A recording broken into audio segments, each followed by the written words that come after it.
Hi, everybody. Welcome to our next video, which is we're going to touch again on the Olympics campaign and the most controversial moment.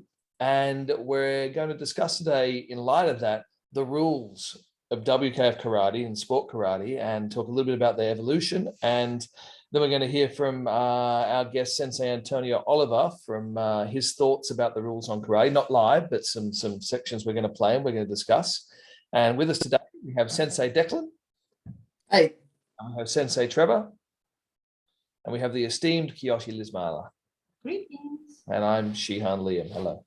All right. So the first we began, just for any students who may be out there and watching this video, and you may not really be familiar at all with the rules of sports karate. If you're a newer student, you probably are if you've been with us for a while. But the origin story of sport karate in its rule systems used to use something called Ippon Shobu, which was, and you'll still see that being used in judo. It's still used in kendo, and it would be 1 full point would be the winner.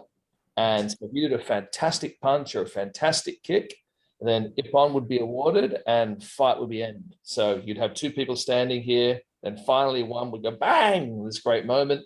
And that would be it. That would be the end of the fight. And kendo can still look like that. Judo can still look like that.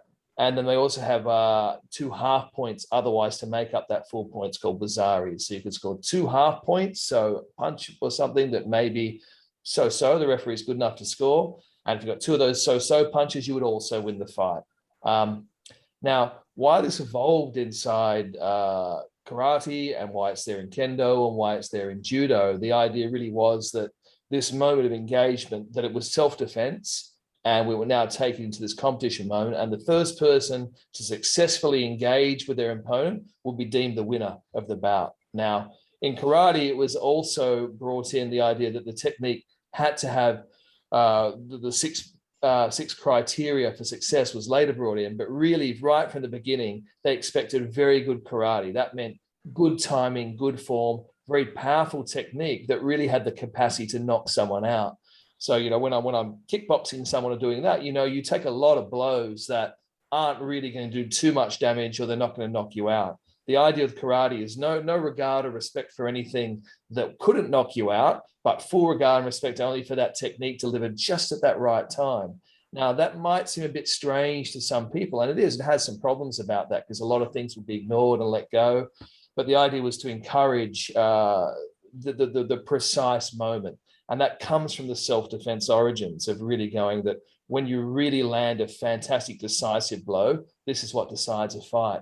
Now, if you are a student of boxing or MMA, you'll know that a lot of the time too, even one person can be winning and they're dominating the other person, and then they catch them sweep with something else, and that turns the fight. So often still, one great moment still does turn and decide fights in all those arenas. Now, karate began that way, but what started is the sport wanted to evolve and wanted to become more inclusive. And at the beginning, it was men only. And then as they shifted out, they also want to modify the rules then for also children to be able to participate and teenagers to be able to participate. And as a sport, they want to increase the spectacle. And 2 people coming in and 1 moment of initiation, maybe fight over, wasn't so much enjoyable for the player, particularly obviously if you lost. And also wasn't as much learned because you don't get as much time competing with your opponent where you're actually engaging them and trying to develop your skills at the same time. And so modern sport karate started to adapt the rules and started to add in greater numbers of rules. And today where it stands, I won't go into in depth, today where it stands is that if you reach 8 points maximum while your opponent is on 0, you would deem the winner. Otherwise, just like most things, whoever's in front on points when the time's over is deemed the winner. And the only other major things we need to know before we head into today's discussion is that they give penalties for warnings is a category 1 warning. And then we have penalties for a whole bunch of other things like going out of the ring, not fighting enough, being too passive, punching past your opponent's head, or doing crazy weird techniques or bad techniques or dangerous techniques. These all get category 2 warnings. So just to clarify, category 1 is the contact with them. Yeah. Warning, but not yet. Oh, sorry, did I not say contact? Yeah, pardon me. Yeah, so contact warning is all category 1. Thanks. So today we're going to discuss these rules, and we're going to have a little bit of a chat about why they are there, where they're problematic, how can they get better, and see how we go. So to dive in, we're going to begin though with I'm going to cut to a little clip here of Sensei Antonio Oliva, who is a very famous Spanish karateka, who is one of the probably the most accomplished coach in the world in terms of the number of national teams he's coached and countries he's visited, helping athletes, trained multiple of the Olympic athletes who will compete at the Olympics right there. He's a dear friend of ours, and we're going to play some thoughts. But he's also very outspoken and always very, very, very wise, intelligent man. So we always love to hear what he has to say. So I was going to bring that up. Just shrink myself over here and go up to here. From my understanding, we are practicing sports karate. Sports karate is managed by rules. Rules and criteria have to be respected. So from my understanding, the real winner was Hamedi, because he was leading 4-0. Plus the last Mawashi for me, for my understanding of karate, was Ippon. And .com finish. In my times was like this. Now the rules have changed, and this was a penalty and Hansoku. Okay, I accept. But for me, the real winner was Hamedi. Plus karateka, not punching like this.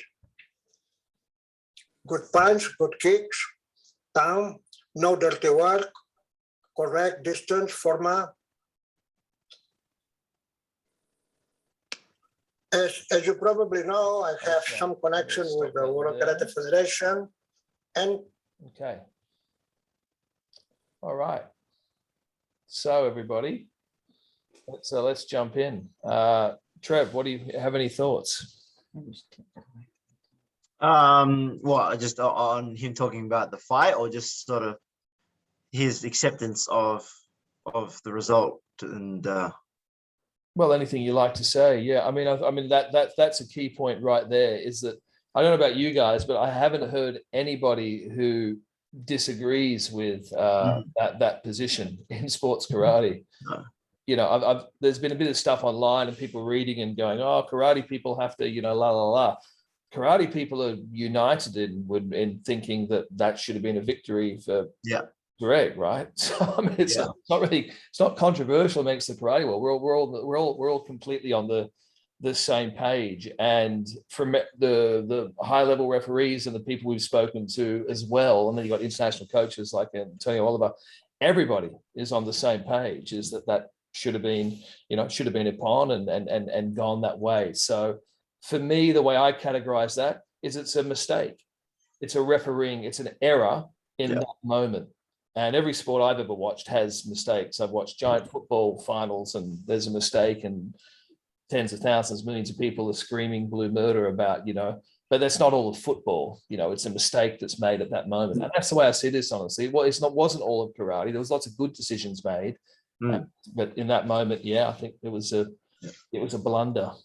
Yeah, that's what I was going to say. I think you said it in one of our chats where we talked about it multiple times throughout the week, but that every sport, even combat sports for sure, have decisions that have the whole fan base either divided or an uproar about the decision. Even MMA, right, where the ref stops the fight and everyone's like, no, you shouldn't have stopped the fight. He was still defending, but like the guy's like, then so you get those decisions even there where you think it's clearer. And where it should be clear, yeah, but it's still a human's eye making a decision on what they see. I think, a friend of ours, James, made a point about that too. Like, and I think it's in the deck too, like this perspective from the ref, he had to make the call, and whether we agree with it or not, I mean, I think Antonio makes a good point. We have to accept it. They're not going to overturn the decision. So it's an important point, because that is also a part of karate, isn't it? I mean, when you watch, that's what's something we admire about particular Japanese competitors. Win the same, lose the same, draw the same, emotionally the courage, and that because karate is life. Karate is not just that moment of competition, and we all know that. And to live by that is harder, but it's it's what we try to aspire to. And so that was maybe, you know, we just talk, I was certainly an advocate for hoping that we'd see the Iranian give him the gold medal on the podium or something like that, handed over in the nature of that kind of karate spirit, but probably a bit much to hope for. Mm. Do you have any thoughts? Yeah. Liz? No, but just to reiterate that it's not a perfect system, and wherever humans are involved, it's never going to be a perfect system. No. The closest you can get is something like the 100-meter sprint, where it's a time-based, non-subjective sport. Everything else, there's so many other things that this happens to. Tennis calls. Every sport has the mistakes. Yeah. We said this before. It was just a shame it was on that world stage. That's all. Oh, And yeah. that the people who don't, and the people who don't know about sports karate think that we all think like that. We all think that guy's the winner. And I don't know how we're going to get that across to everybody. No chance to. So yeah, it's just unfortunately the horse is bolted on it. I think that's something that, to me, it brings up something else, which is around the nature of karate is going to, because it's a combat sport, but it's not a full contact combat sport. And the way it's being viewed is that, this is the worst transgression it can make, because it's now being viewed through the same lens that we would for boxing, or we would with MMA. And that those decisions being obviously a lot of the time hopefully made by stoppage or by knockout inside, what's going on. That's preferred. Boxing, of course, you get a lot of TKOs as well. But the problem with comparing karate to this is not understanding who its population is, who are the people who compete in karate and when it begins. Children begin competing in karate from a very young age. Now, there's no doubt that this really improves their timing, just their bravery of even moving back and forwards with opponents. The point sparring in that regard works fantastically well. But then when you watch the elite athletes, the male and the female, the Olympics, you go, this is a beautiful expression of the art. It is being done to a really high degree. And I'm not a fan of reducing everything to saying the only way something still has worth is if it were at the fullest version of its violent application. It has to be shown and demonstrated. Otherwise, there is no value, there is no worth. I mean, it's not true. You can play that reductive game even with MMA. You can say, all right, well, then you should be able to gouge the eyes. You should be able to straight kick to the knee. I mean, you can't do that in karate combat. You can't do that in MMA. Boxing, you're allowed to punch to the back of the head. Should we be taking our gloves off? If we really want to go back that way, if it's about really that, if it's a judo should be practiced over concrete. We should have a ring of spikes around sumos that they get thrown into if they mess up. That's where we really want to, that's where we go if we say nothing has value unless it's at its full, most dangerous expression of. Now, that's not to say that as karateka, we don't all appreciate full contact. I don't know anyone who doesn't, but the value is it's great, and it takes more bravery in a different way, certainly to be in a ring space where your opponent can do more significant physical damage. That's the truth of the art, those. So if we want to say that it's a braver art in that way, I'd say for sure you can give that to it. But that doesn't mean that the value of sport karate to me is low. I don't think so at all. I think it's a misconception, because you're now saying that all the boys, all the girls, all the women, all the people who participate in karate worldwide can participate and compete unless you wanted to see where that person must be able to do damage and knock the other one out. Well, just to put out another perspective, I mean, lots of children practice Taekwondo, and in the Taekwondo competitions, knockout isn't allowed, of course, but in the senior Taekwondo, you can win by knockout. So, I mean, you can have rules for some ages and rules. So I'm not saying we should do that, but that's a point we could probably discuss. I think it's a great point. I think, how would you guys feel if full contact knockout was allowed? I mean, we've got something like Kaikishin where you're not allowed to do it with your hands, but you are allowed to do it with your feet. So you're allowed to kick someone in the head and knock them out, but you're not allowed to punch them in the head to knock them out, which some people find very strange too. But yeah, how do you guys feel about that idea? If we were to make the senior males and senior female divisions knockout acceptable? Dick? I think it just, it would change the art. in some ways it would, but in other ways it wouldn't, because really the art is about the value in each point is that, point being a score, that each point, is a knockout point, just, with the control of the opponent.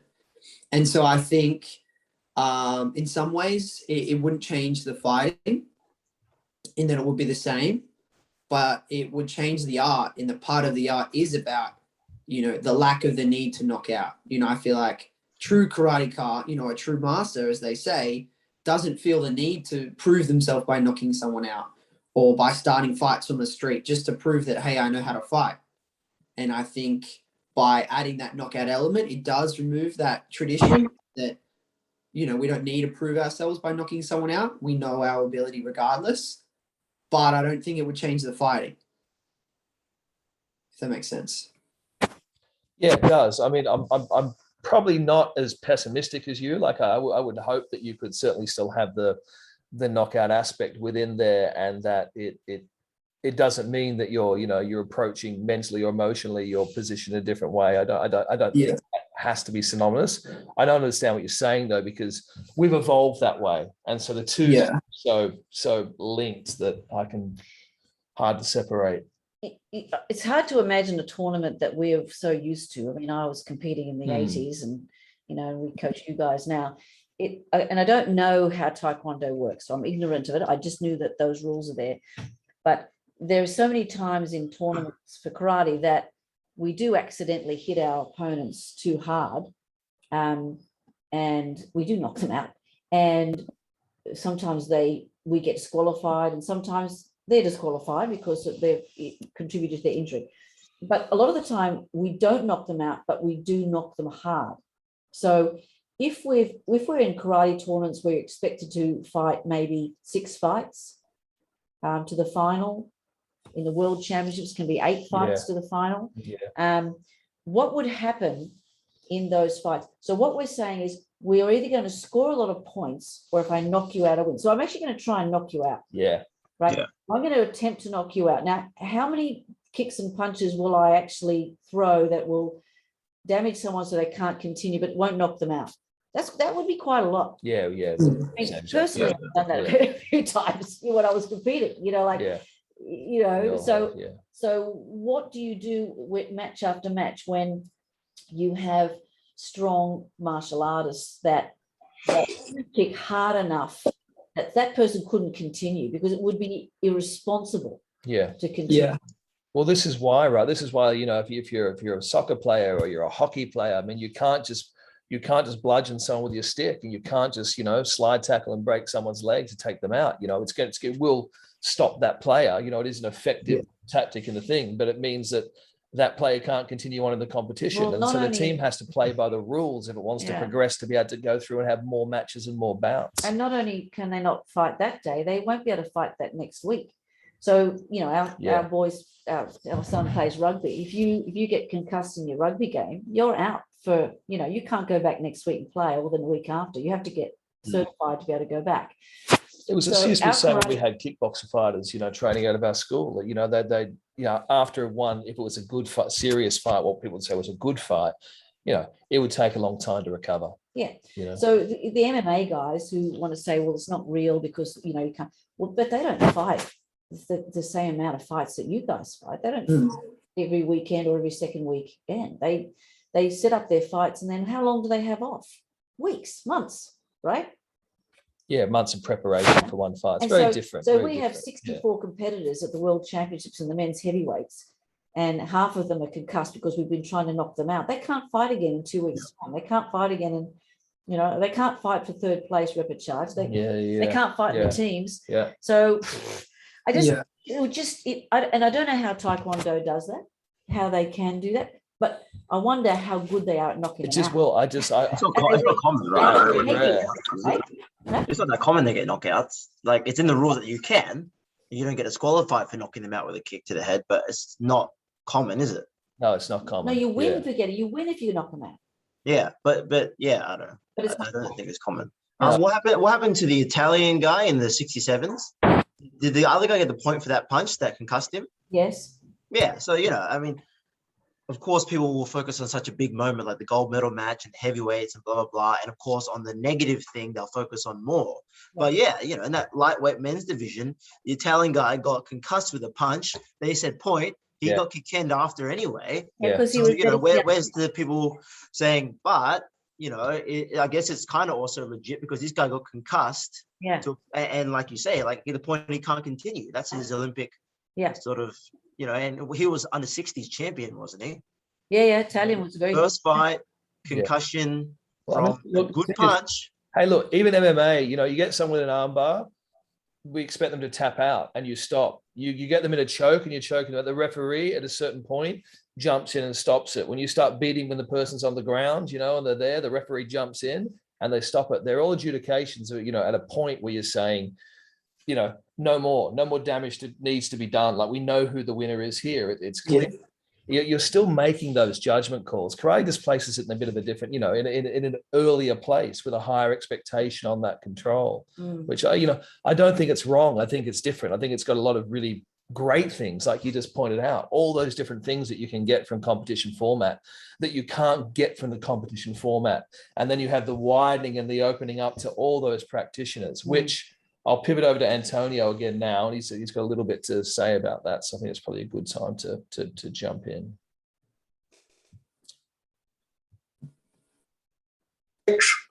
Down, no dirty work. Let's make sure. Sorry. Good. All right. Hamedi. So I do what I can in order to from time to time to send letters with my Sorry, everyone. the real winner was Hamedi. Plus karateka, not punching like this.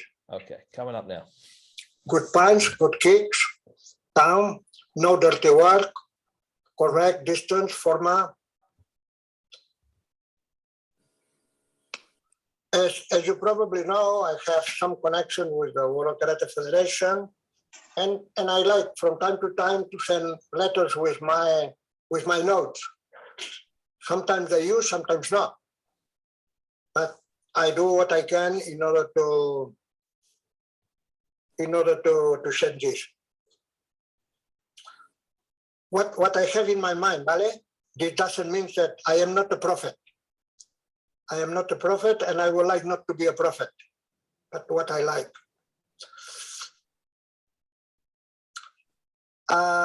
From my understanding, I will respect kick to the face, 3 points, kick to the body, 2 points.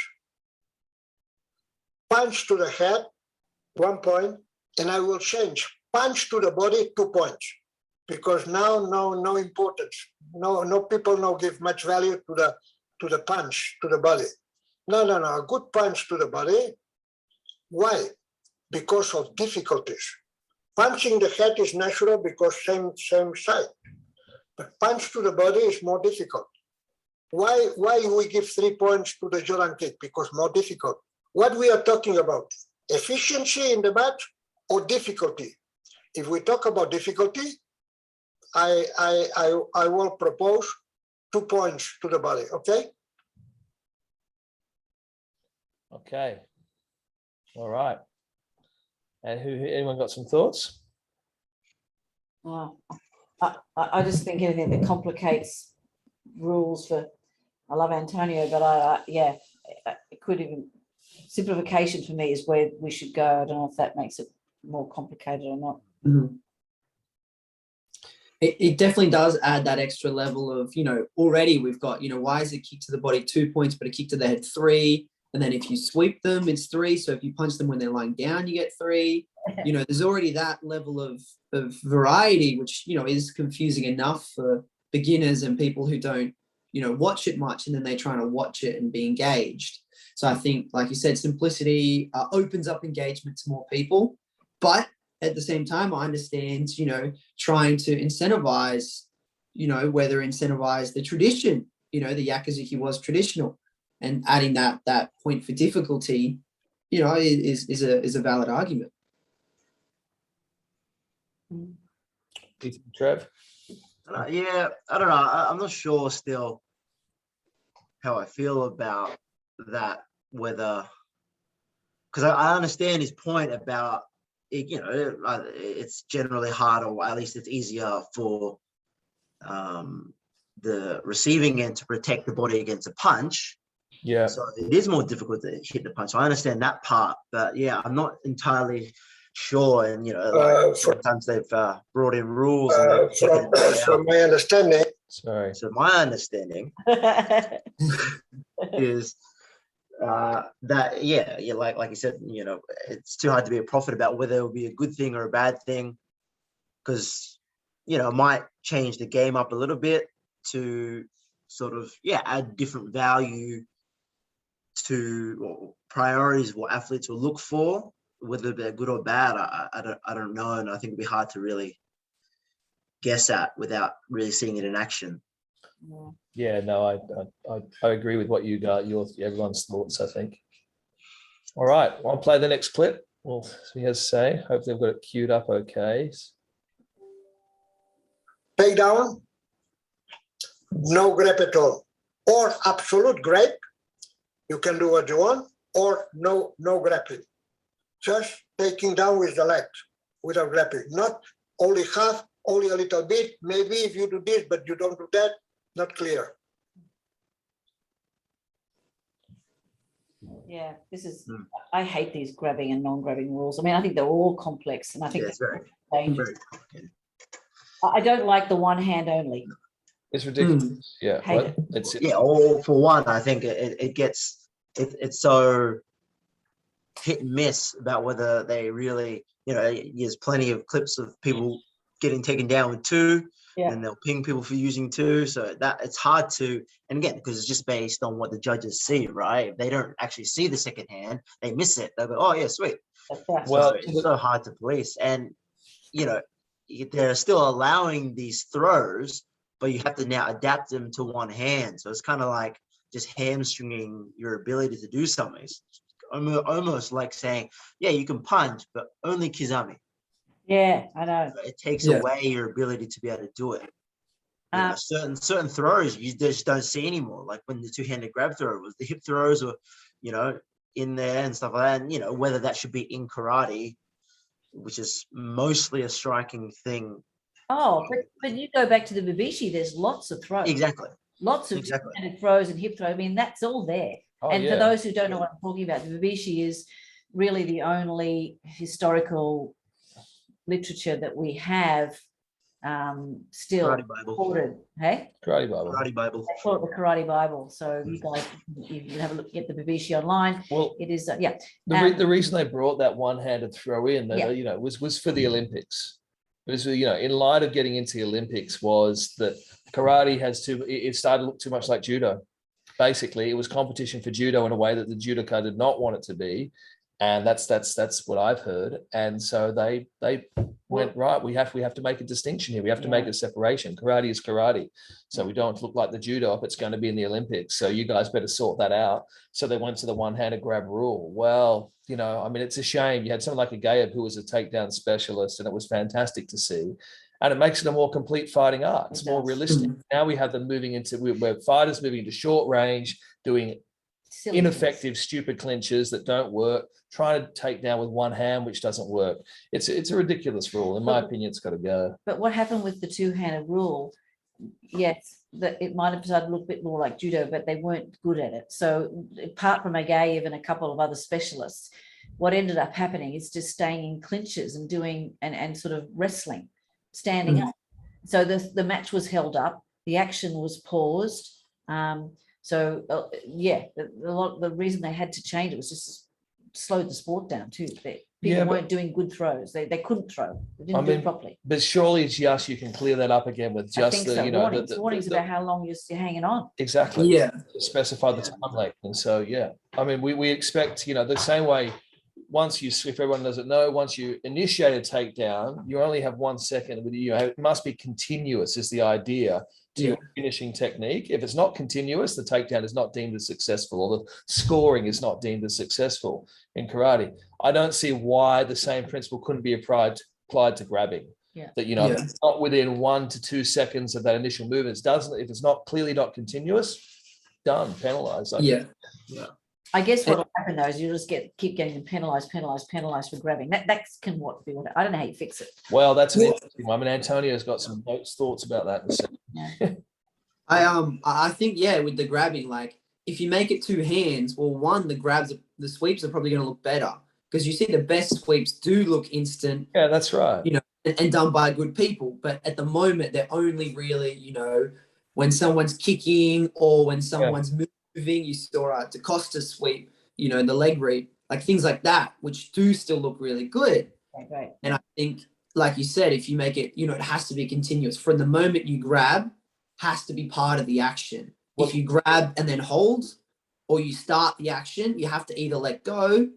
If you start the action and then you get stopped and you keep trying, you, like Antonio says, you got to be sharp with penalty. You penalize them.com. That's it. I'd also say, I mean, in terms of combat, I mean, I've seen a lot of fantastic sweeps and takedowns in the past couple of decades, but particularly once Agaya really brought it to the fore with what he was doing. But when you have opponents who you are fighting who are trying to kick you and standing on one leg, changing through all their balanced positions, there's a lot more opportunity for actually throwing and sweeping. And so I've seen some really spectacular ones because of what your opponents are trying to do. Whereas, you know, in wrestling or in judo, sometimes your opponent, you're very clear on what you're both trying to do to each other. And so the whole combat is engaged on, you know, not just doing that to my opponent, but denying them to actually throw me. So we maintain low center of gravity, we give nothing away, you know, and so the whole fight is around that. Now, that's something that, you know, doesn't work if you start kicking. It doesn't work if you start striking for the martial sense of what distance you're in, where you sit, you know, you'd just be being punched in the head repeatedly, you sat inside that distance. So it requires the rules to work. But when you've got opponents who are trying to suddenly kick you in the head, if you're good enough, it's a great, fantastic moment to take that person down.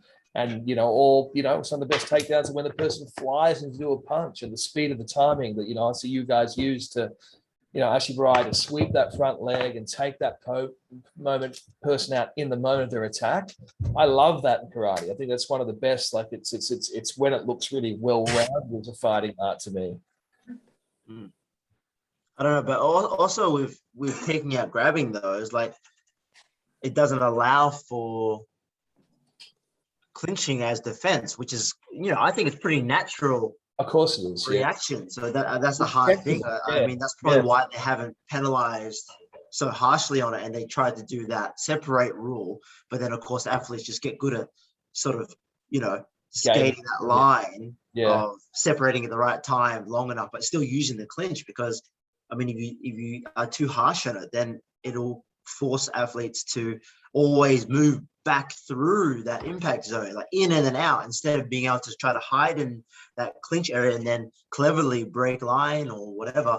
They'll always have to just come in. If they fail, they immediately have to move backwards through the impact zone. You know, so I don't know, again, whether it'll be a good rule change to be so harsh on it. Yeah. Okay. I'm going to jump back into it. So you might forgive me when I was going to mess around a little bit. The player here, when I'm in, does not give me clear, because there was one on Senchu before. Actually, I won't go back to play it. I'll just say that Antonio says Senchu, no Senchu.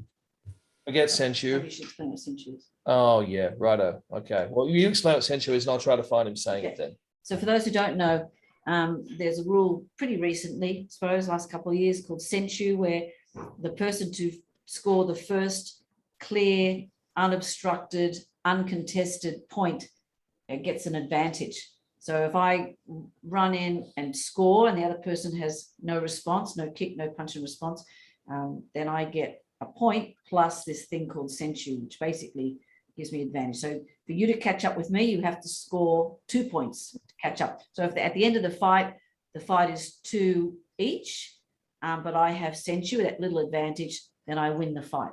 I can lose my advantage if I, you know, break the rules, especially the last end of the fight. So it's this little advantage that it gives you. And the idea was for Senchu was to get the action going, that we want from the moment that the clock starts, that we want people to be brave and be risking, because it's better for the audience to watch people engage in the fight. Otherwise, you just keep people bouncing around, not wanting to do anything. So Senchu was this idea of the value of going first.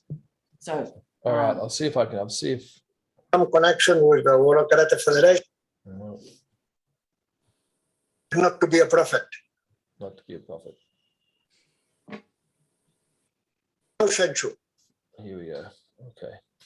Sent you, no sent you. Right. No sensu. In the case of draw, for instance, 5-4, no 7-7 or 6-6, 5-5 to 2, the winner will be the last to score, not the first, the last. Why? Because this will give more value and more exciting, and the fight more active. Not the first, the last. So, and no sensu yame, sensu yuyu, yaya, fufu, fafa. People doesn't know the video, the people who watch the Olympic, they don't know what is a sensu. A sensu, or shunsu, or funsu, or huanshunsu. They don't understand. The winner is the last to score, because the last to score has more value, more power, more effort. If I score first, and I have two possibilities to be champion, but if I score, but if the other one score, become champion. If I score, I become champion. All the time would like to be the last to score in order to become the champion or the winner after the match. This is my second proposal. All righty. Funchu, Sunchu, Fanchu. What do you think we should call it? Let's rename it. We can't be sensu. I mean, yeah, I'm in two minds about that one as well, because I mean, I at first, no, and I think still, because definitely when it first came out and the concept was explained to me, I kind of liked that idea because it kind of had that element of that sort of, like in the old days where it was like, yep, if you get the really good Ippon score, it's done. So it kind of had a little bit of that element because it's paid more value to the first one. Yeah. Because if it meets all the criteria and then you just actually hit instead of control contact, that should be fired over, right? So I thought the sensu rule kind of had a little bit of that flavor. But I also kind of see where he means about it might be good for the sport, because it will, that more than the first point, the last point being the important one, will definitely add more value and then create more impetus there by excitement for the athletes to keep fighting until the last moment. Because if you are drawn, you go, well, I better score again. Where if you have sensu now, you go, well, I'm drawn, but I got sensu, so I can chill.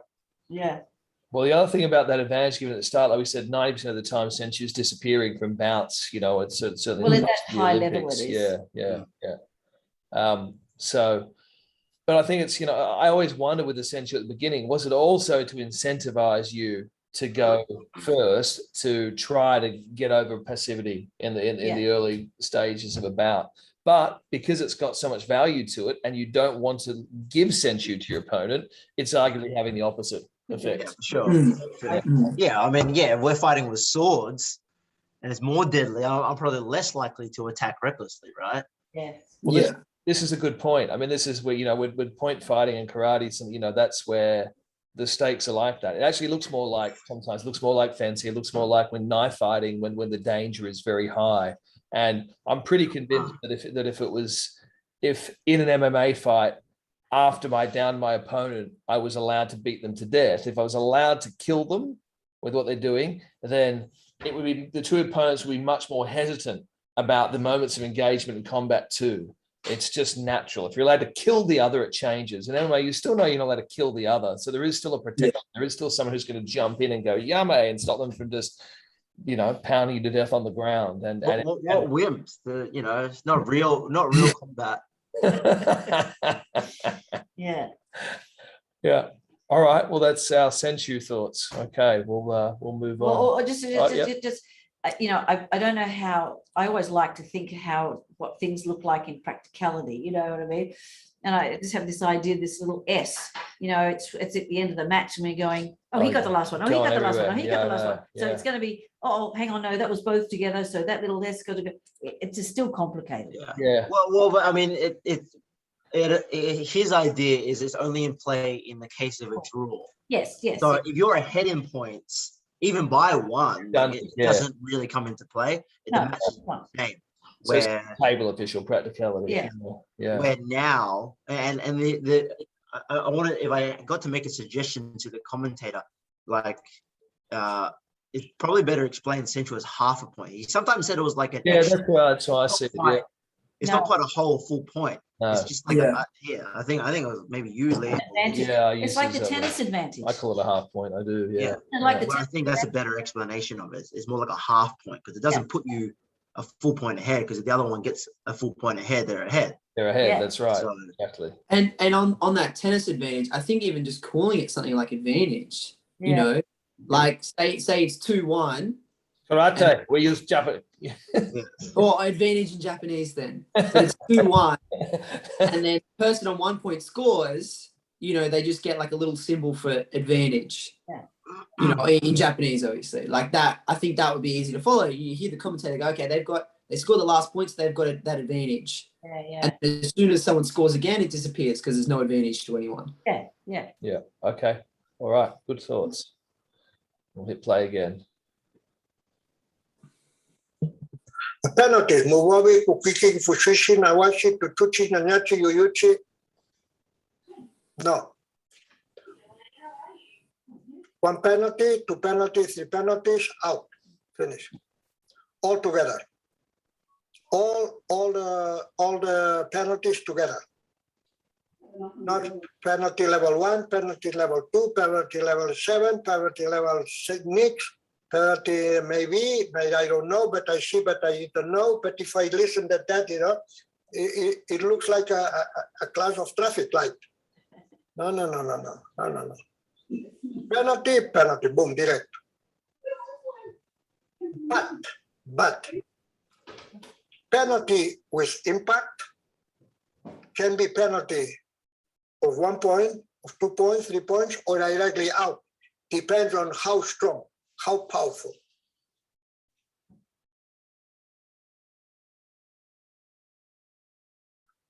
Okay. All righty. So thoughts on the simplification of the rules, you know, rules regarding penalties. I mean, for me, the biggest win would be just this idea of trying to simplify and clean it up, to stop, like you said before, Declan, people, or Trevor, one of you about that, it's natural. Athletes are always going to look at ways to try to game the rules. And the more subjectivity there is in rules, where you're going, oh, maybe I think if this is interpretation was that or this, the more that's going to happen, the more errors are going to be created as a result. And so to me, I'm not sure it can be as simple as what he's talking about there, but I do think that, you know, that any movement in that direction is almost certainly a win. That's what it used to be like. When I fought, we only had one. There was only one category, and you know, you just, if I punched you too hard, I got a warning. If I stepped out of the ring next, I lost a half point. If I punched you too hard again, I lost a full point. If I, whatever else I did, it was just the one thing. I don't know. I'm not sure that that's, yeah, because, you know, then what you have is you have someone who's fighting and you've, yeah, again, you got a warning for your contact, then you lost a half point for your Joe guy and whatever. And so you end up losing on some, I don't know. Yeah, I guess it could work. I don't know. Well, it used to work. I'm not sure they changed it. It did feel like it used to work. I mean, look, getting rid of, you know, for people who don't know, there was that simplification, and there also used to be point penalties at a certain point where, you know, you would, for the first time you got pinged for something, it was just a warning. The second time it would cost you a point, then it would cost you 2 points. and then you face disqualification. So I mean, now it's just warning, warning, warning, and the fourth time you get that infraction, you're out of the bout. So 3 of them ostensibly are for free, really, in each of the warnings. And this is one of the big problems, is because now you have fights where people deliberately, you can just walk out of the ring because you know that you're just going to buying time and break up the rhythm of the match in front to attack, you know, that you can fall over, you know, you can grab your opponent when they go to sweep and protect you. You do a lot of things that you know are going to incur a foul, but it doesn't matter because I got a few up my sleeve. So that's a game, and that's how games work. You know, games have rules and you can use those rules to play, but it's a decision about whether that's the game that we're there to watch. Is that the game? I'm not really there to go to watch a karate fight because I want to see how clever you are at, you know, entangling your legs and pretending to trip over to stop your opponent at this moment to get a point or step out of the ring. No. I'm there to watch you do great karate. That I want to see the essence of the fighting art that we practiced in its ritualized sport combat format. That's what I'm there to watch. So I'm all for stripping out as much of that as we can. Yeah, when they took away the, like, because I don't know if it used to be you lost a point, but I remember when I first started, it was they got a point. That's what I meant. Yeah, it's that. Oh, yeah. So when they took it away, I mean, I liked it at first, and I of course see, you know, there's sort of generally effects on both sides for any decision made, especially with rules. But because it always seemed a bit strange in a way that, you know, someone's losing and they're now back in the fight just because that one accidentally, you know, toed the line and stepped out. So it's kind of like, oh, now that person's on 3 points because that guy accidentally, like, not because the other one cleverly made them step out or something like that. It's just, you know, they weren't mindful of the line, as we've all been guilty of before. And then you kind of just toe the line out a little bit, and then suddenly, oh, okay, they got an extra point, and now you're drawing. It's like, oh, great. And I know, of course, you know, there's, you know, there are good things about that too, but it was always sort of strange to see someone now losing or drawing because of the mistakes of the other. But Antonio, I don't think wants to go back to. I was just mentioning what we used to do. You wouldn't give away the points now. It would just still be the warnings. But the thing is, with only having one category, then I think it makes the fighting again too cerebral for people to follow, because when you have 2 categories, you kind of got 6 opportunities not to lose on penalties. Yeah, you know what I mean. When you blend the penalties, you're down to you only make 3 mistakes or 4 mistakes, and you're lost, like Trevor's saying, on technicalities, not because you're the best fight, not because you're the worst fighter. You lose technicalities. So the 2 categories just give you more leeway, don't they? We might keep moving. We get a little bit bogged down, I reckon, in the details on this one. But just the last point on that is, though, at elite level, though, I don't know how much of an impact that'll be. I don't have the stats on it, but I remember, though, making note, like, it was quite rare to see category 1 warnings anyway for contact. I know there weren't that many. These guys are. No, that's great. right. The better you get, the less category 1s you see anyway. So I mean, if this rule came in, it kind of only really disadvantages less capable people, because they're the ones that make the most errors in category 1 sets, at least. Yeah, it's a very good point. Yeah, I think you're absolutely right. Yeah. Okay, are we ready for the next one?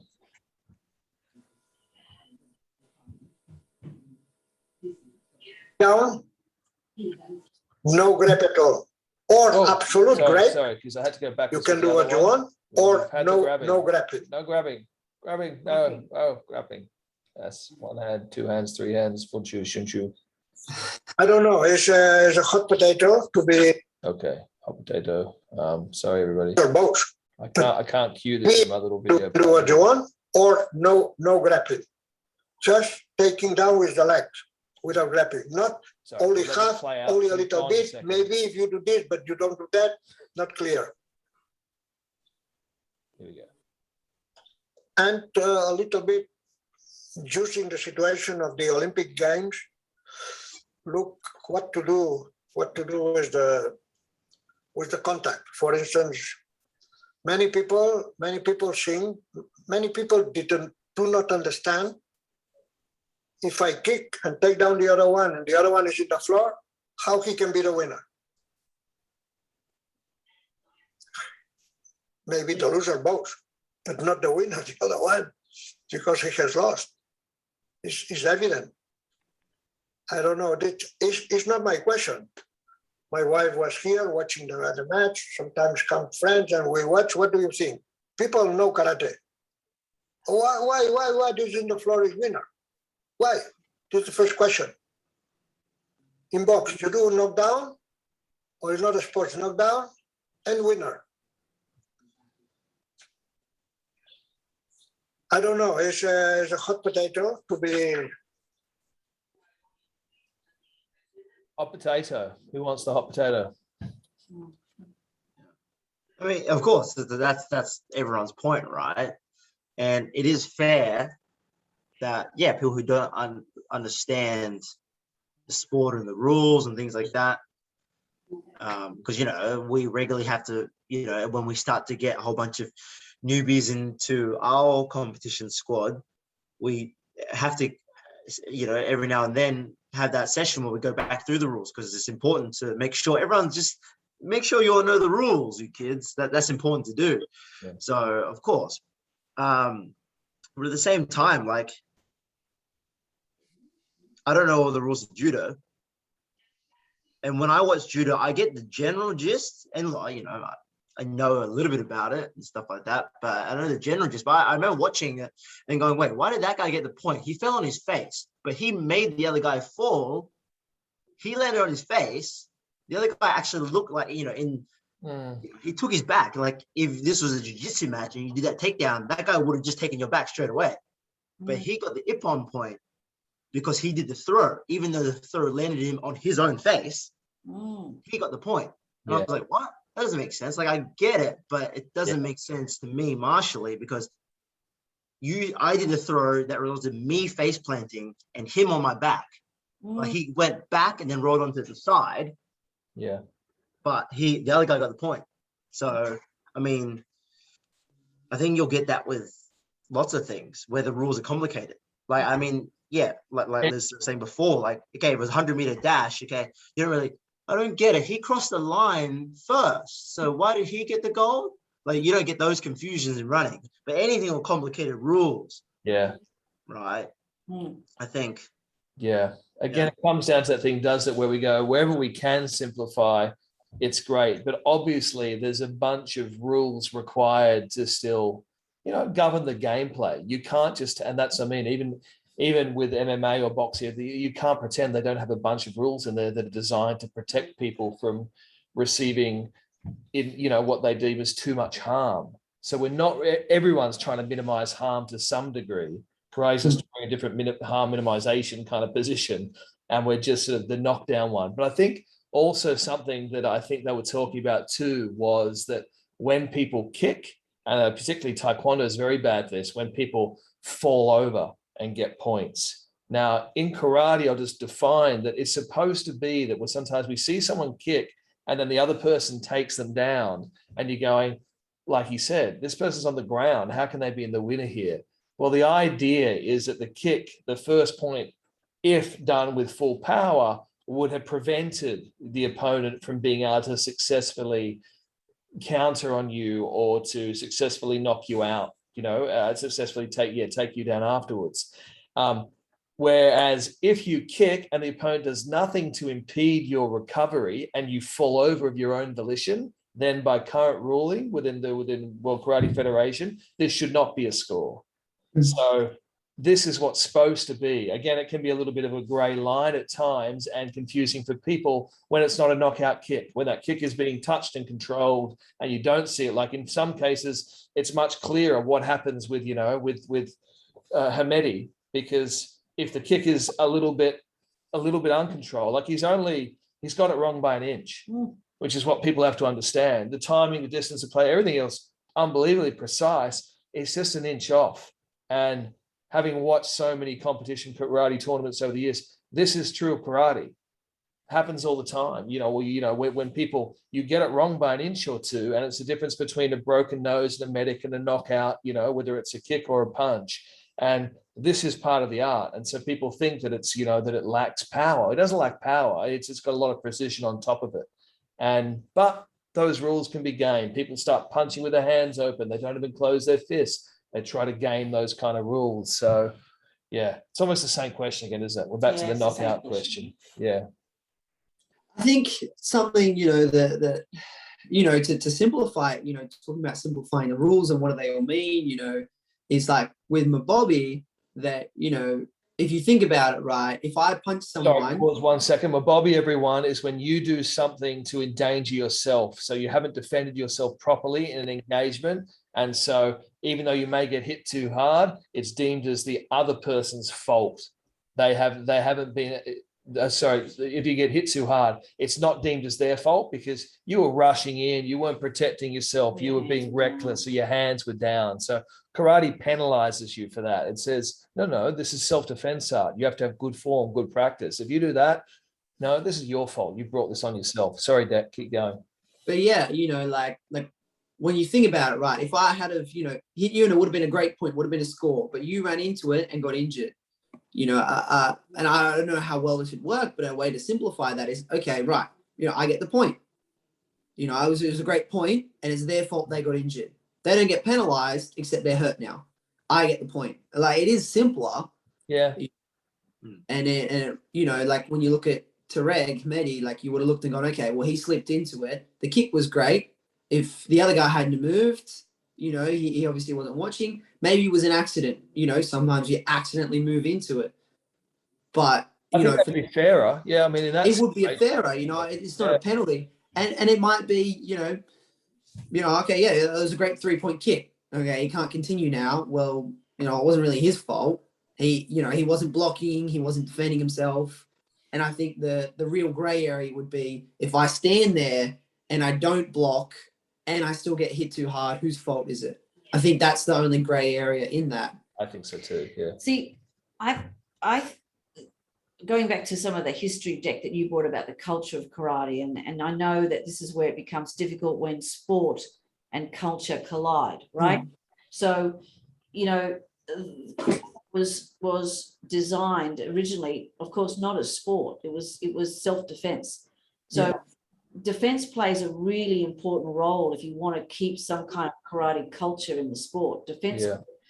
See, MMA, of course, they want to defend themselves because they don't want to get hurt, they don't want to get knocked, they don't want to lose, but they know it's a war of attrition. They know that if I can take enough blows, the ones I miss defending against, I'll just absorb them. I'm going to just wear it out. I've got a stiff neck and a strong jaw and whatever. When they condition their bodies to take blows, because we know that we're not going to block every single strike. I can just wear this war of attrition out, right? So with Mabobi, I think I like the idea that we encourage people to defend themselves. I think that as martial artists, you can't go into it makes me feel sick in the stomach when I see someone inexperienced go into tournaments and not protect their head. I think all our training and all, because sport is a small part of our karate. That's the other thing. So as I say, it's one of the worst kickboxing fights I've ever seen, was watching a guy come in and really look the goods, and it was in the second round and he got hit really hard for the first time. And his brain just lost any ability to defend. And now every time his opponent would come, he would just thrust out his hands, like this, just to, the instinct of keep away, not of blocking and not of covering. And it was horrible. I just couldn't wait for the fight to end while he just got demolished. Sorry, continue. Yeah, it's just that illustration. That's right. So we're not going to please everybody, of course, because we're trying to hang on to culture and inside the sport to some degree. And this is why many traditional karateka find the sport abhorrent. They find it abhorrent because it doesn't match what it was created for. And what we're trying to do is we're just trying to find some way the balance. And I think if we get rid of that idea that you must defend, I think we're going to lose a lot of the karate. I know we've got to come to the end soon. It's just that one little thing. Well, we can keep going if you have to nick out. Yeah, I have to go and teach. One little thing that happened to Xian and I many years ago. And it was, we were with Sensei Antonio Oliver, and he was in Australia. He was staying with us for seminars, and there was a world championship on of a particular karate style that runs their own world championships. So the only people that can go in that world championships if you belong to that particular style of karate, right? And there are many styles, everybody. So this is, you know, Yeah, the so it'd be WKF is- like the world championships of BBMA if we had That's schools right. all over the world, right? The Yeah. only people who could compete in that world championship would be BBMA people. So in the WKF, of course, which we've been watching the Olympics, is karate from everywhere, any style, any school, whatever. Anyway, so the point is that we were going to this world championship of this particular style, and huge, like it was at the Homebush State Sports Stadium, and there was, I think there was like 6 to 10, well, probably more, eight mats running, huge, Yeah. thousands of people there, you know, there, yeah. and I was there ready to go, this is terrible, you know. Well, the karate And- itself on the mat wasn't great. I know it's horrible, you know. And we're sitting up in the stands with Sensei Antonio, and I kind of lean over thinking I'm going to get him to back me up. You know how passionate he is about good karate, right? So I lean over and I go, oh, isn't it dreadful karate, you know? And he grabs me by the arm like he sometimes does, and he goes, Liz, look around this stadium. There are thousands of people here enjoying themselves. They're enjoying their training. Yeah. They're enjoying their karate. They don't know that much different.